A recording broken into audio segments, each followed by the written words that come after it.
Hi everybody, my name is Ian and today I'm going to show you how I made my malt mill. This here is my malt mill. It's a Frankenstein, bare bones, just the rollers, shaft for spinning it, and then it's got two adjustable knobs right here. I keep it square by having these big ass rubber bands on it, so pretty simple. So I'm not a really good carpenter, I can't weld, anything like that. Putting this together, I was trying to figure out how to do it. I've seen a lot of mills with the just a piece of wood, you screw it into the wood and then you stick it over top of a bucket, and then you put a hopper on top of that. I needed a way to mount this on something that would make it really easy for me, and that would be efficient and not take up a lot of space. So I spent a lot of time thinking about it, and after doing some research on the web, I saw a pretty good design and I essentially followed it. My wife was on Craigslist and she saw a whole bunch of buckets that somebody was just giving away. They wanted to get rid of them and she thought they'd be great for gardening and other things like that. And when I saw them, I was like, hey, this may work for my mill. And here it is. Regular old big 5-gallon kitty litter bucket. So I use this as the base for my mill, and I'll show you the whole setup here in just a minute.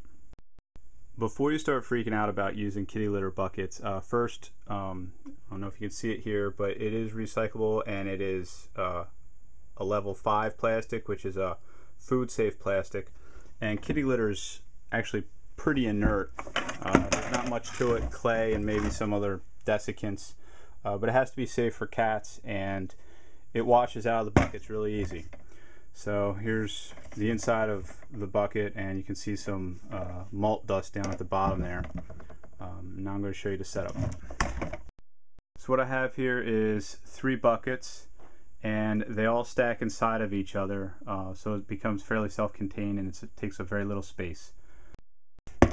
Bucket 1 is got a hole cut in the bottom and a hole cut on the side. This here is the bucket that the mill mounts into. Just sits down inside like so. You can see there's 4 bolts that hold it inside the bucket. And just tighten those down so that they're snug. You don't have to over tighten it.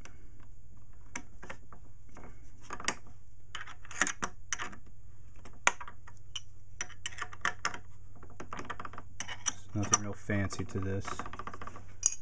Okay. Bucket 1. Here is the bottom bucket, and nothing special about it. All I did was I cut a hole out of the top of the lid so that grain can fall through from the mill. Take that. Second bucket stacks on top, and anything that goes through the mill falls right down into the other bucket. So there's one more bucket. You can see it has a nice hole cut in the center, and that's going to drop down over top of the mill. Before I do that, I have this really high-tech piece of equipment, and it sits down on top of the mill, and you may be wondering what that's for, but you'll see in just a minute. So bucket with the hole comes down on here,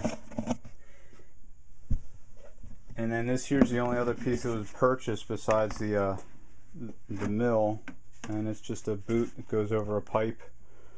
You can get this at any hardware store. It's hard plastic and the center's a softer rubber, and it just drops right down in here, and the weight just acts as a spacer, so now this rubber part's flush to this surface. Everything falls down, hits this hole, and then drops down onto the mill.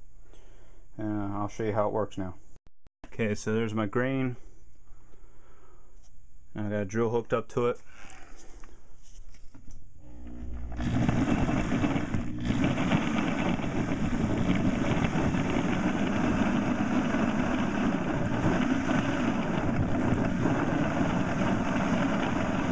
Here's the end result.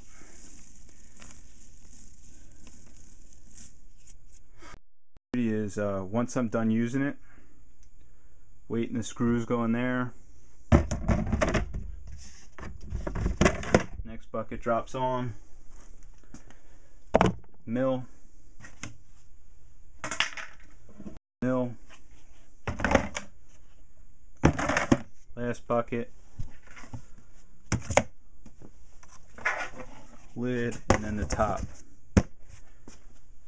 And now it's just one self-contained unit, and I can stick it in a corner somewhere.